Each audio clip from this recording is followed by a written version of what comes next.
इसका आदर्श हमें श्री राम के जीवन में देखने के लिए मिलता है।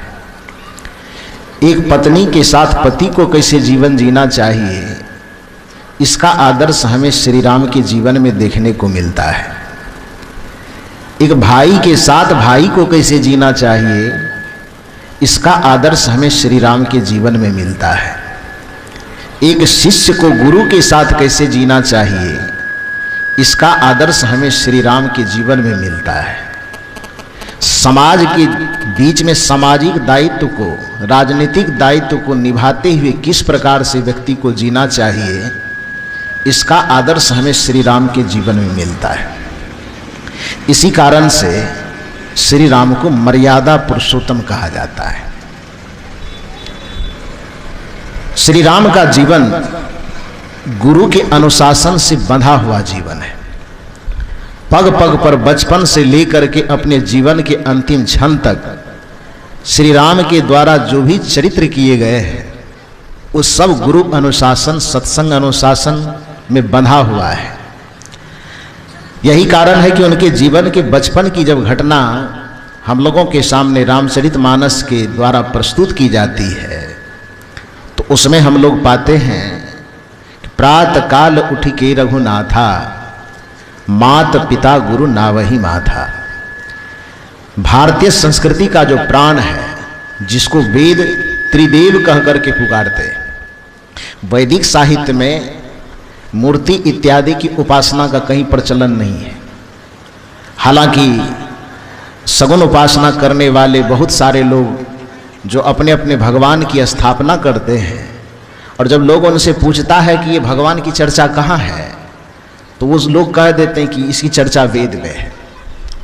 तुलसीदास जी अपने भगवान की, सूरदास जी अपने भगवान की, जो भी इसमें सगुण भगवान की उपासना करने वाले जितने भी महात्मा हुए, सभी महात्माओं ने अपने अपने तरीके से इस संसार को एक नया भगवान दिया। ध्यान दीजिए, दो परिभाषा।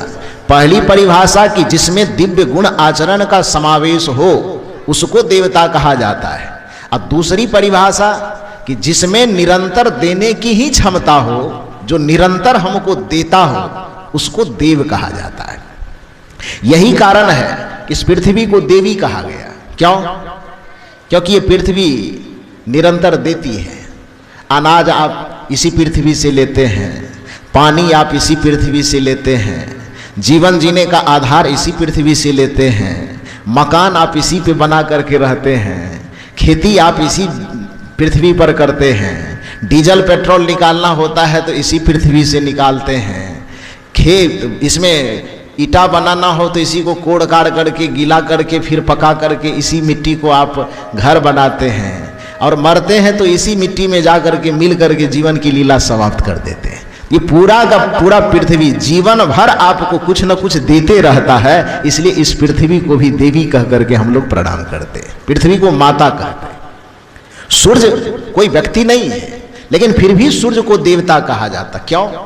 क्योंकि सूर्य भी जड़ होने के बावजूद भी, जड़ पदार्थ होने के बावजूद भी प्रत्येक मनुष्य को चैतन्यता देता है, जीवंतता देता है, जीवन जीने की शक्ति देता है, जीवन जीने की ऊर्जा देता है। तो सूर्य एक जड़ पिंड होने के बावजूद भी पूरी दुनिया, पूरे प्रकृति में चैतन्यता देने का काम करता है, पूरे प्रकृति में ऊर्जा देने का काम करता है। तो देने का काम करने के कारण सूर्य को भी देवता कहा जाता है।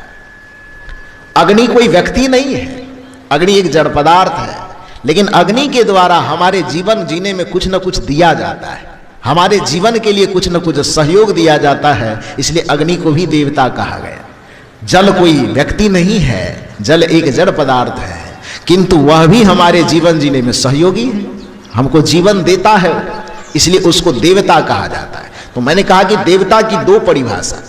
पहली परिभाषा कि जिस नर के अंदर दिव्य गुण समावेश हो उस नर को देवता कहा जाता है, और जिस नारी के अंदर दिव्य गुण का समावेश हो जाए उसको देवी कहा जाता है। अब दूसरी परिभाषा, जो हमारे जीवन जीने के लिए निरंतर मार्गदर्शन देता हो, सहयोग देता हो, तो देने वाले को देव कहा जाता है। इस दृष्टिकोण से ये प्रकृति के सभी चीज तो हमको देते ही हैं। आप कल्पना कीजिए कि आपके जीवन में माता पिता का देन नहीं है क्या? कौन ऐसा व्यक्ति होगा जो कहेगा कि माता पिता का देन हमारे जीवन में नहीं है? सबसे पहले कोई दे कि न दे, माता पिता ही तो सब कुछ देता है। माता पिता न रहे तो ये सुंदर शरीर कहाँ से आएगा? वो माता पिता के द्वारा ही आता है। इसलिए हमारे यहाँ यह बात कही जाती है, माँ बाप से बढ़कर जग में कोई दूजा नहीं खजाना, जिसने तुझे जन्म दिया रे दिल उसका नहीं दुखाना। माता पिता ने जन्म देकर के इस धरती पर लाया और संत सदगुरु के सहयोग से जीवन जीने की हमें दिशा मिली। इसलिए माता पिता और गुरु इस धरती के सबसे बड़े देव कहे जाते हैं। माँ बाप से बढ़कर जग में कोई दूजा नहीं खजाना, जिसने तुझे जन्म दिया रे दिल उसका नहीं दुखाना।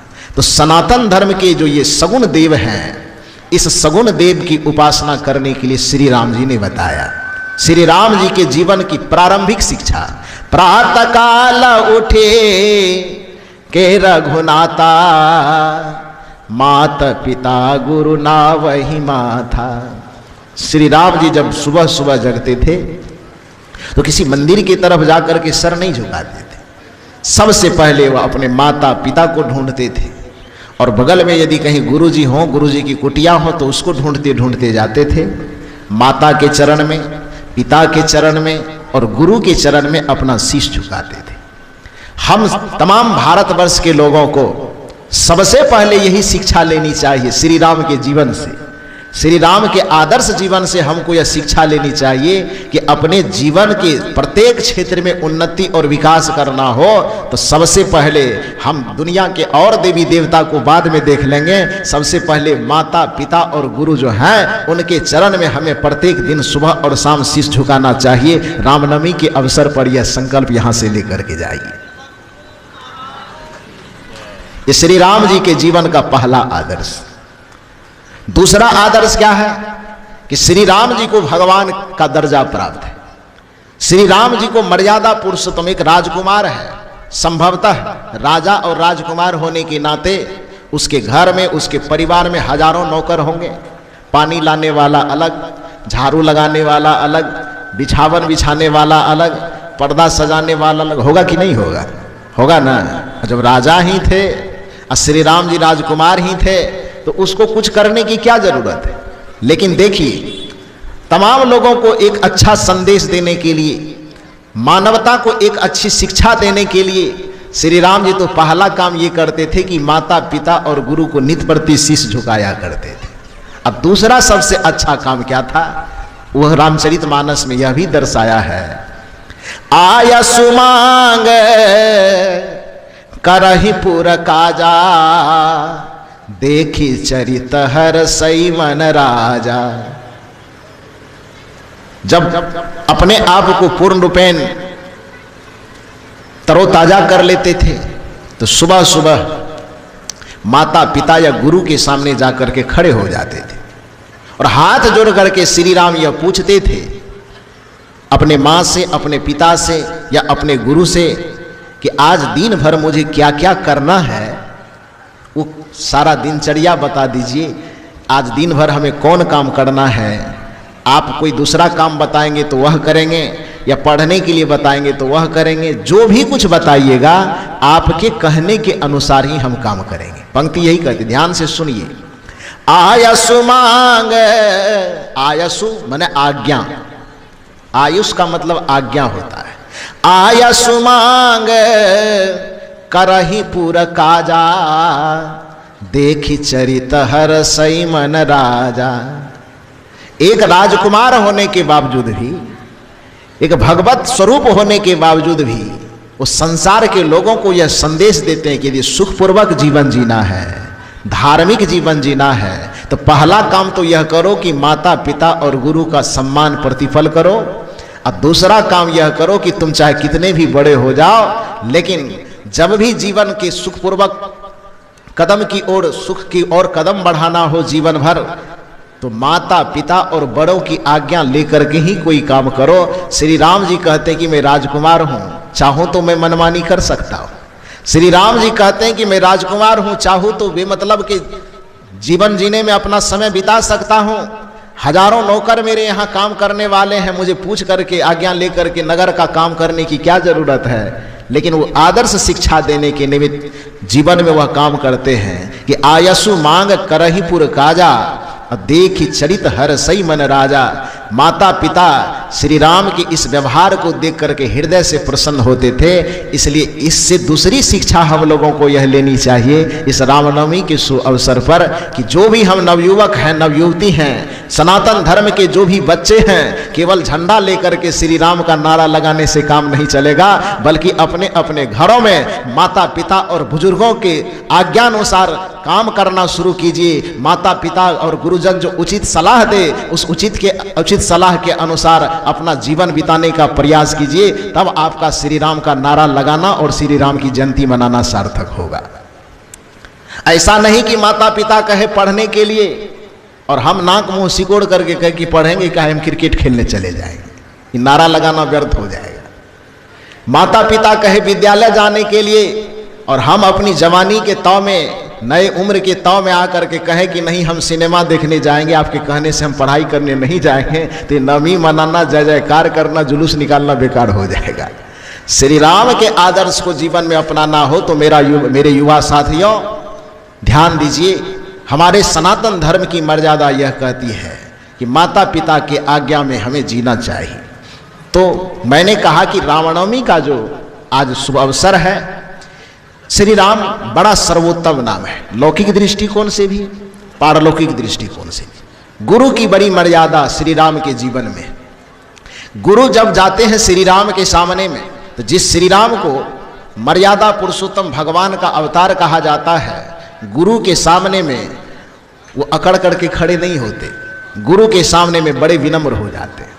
श्री राम जी से पूछा गया कि आपको भगवान कहा जाता है, आपके सामने में कोई संत खड़े हो जाए और आपकी तुलना और गुरु की तुलना, संत की तुलना करें, तो बताइए कि दोनों में विशेष हम किसको मानेंगे। श्री राम जी से ही पूछा गया।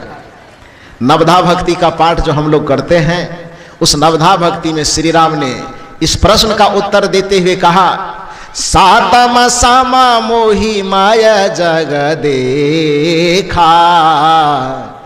श्री राम जी कहते हैं कि कदाचित भगवान में और संत में चुनाव करने की बात आ जाए, कदाचित भगवान और संत दोनों आमने सामने खड़े हो जाए और उसमें तुलना करने की बारी आवे कि भगवान को विशेष माने कि संत को विशेष माने, तो इसमें बीच में दूसरा कोई नहीं। श्री राम जी अपने मुख से स्वयं कहते हैं, सातम सामा मोही माया जग देखा, मोते अधिक संत करी लेखा। सातवीं भक्ति यह है कि मेरे समान पूरे संसार के लोगों को देखना, किसी भी आदमी में ऊंच और नीच का भेदभावना नहीं करना, किसी भी आदमी को छोटा और बड़ा करके नहीं गिनना, बल्कि धरती के जितने मनुष्य हैं या कि धरती के जितने भी प्राणी हैं, सभी प्राणियों को भगवानमय देखना, सभी प्राणियों को राममय देखना, सभी प्राणियों को शिवमय देखना, सभी प्राणियों को ब्रह्ममय देखना, सभी प्राणियों को परमात्मामय देखना। यदि ऐसी दृष्टि आ जाएगी तो फिर किसी प्राणी से विरोध नहीं रह जाएगा। ऐसी दृष्टि यदि आपकी आ जाएगी कि सब में वही परमात्मा समाया हुआ है, सब में वही राम समाया हुआ है, सब में वही ब्रह्म समाया हुआ है, सब में वही शिव समाया हुआ है, यह दृष्टि यदि हमें प्राप्त हो जाए तो फिर मुर्गा के गला पर छुरा कैसे चलेगा, फिर बकरी के गला पर छुरा कैसे चलेगा, फिर किसी को धोखा कैसे देंगे, फिर किसी से छल कैसे करेंगे, फिर किसी की निंदा कैसे करेंगे, फिर किसी के साथ कपट व्यवहार कैसे करेंगे। तो यह दृष्टि हमारे अंदर पैदा होना चाहिए। तो श्री राम जी कहते हैं कि यदि संत और भगवंत में तुलना करने की बारी आ जाए तो उस जगह भगवान को थोड़ा पीछे कर देना, संत को थोड़ा आगे कर देना। सातम सामा मोही माया जग देखा, अब मोते अधिक शब्द पर ध्यान दीजिए। मोते मन मुझसे यानी भगवान से, अधिक मन क्या होता है, कम की ज्यादा, अधिक का मतलब ज्यादा। सातम सामा मोही माया जग देखा, मोते अधिक संत करी लेखा। सातम सम मोही माया जग देखा, मोते अधिक संत करी लेखा।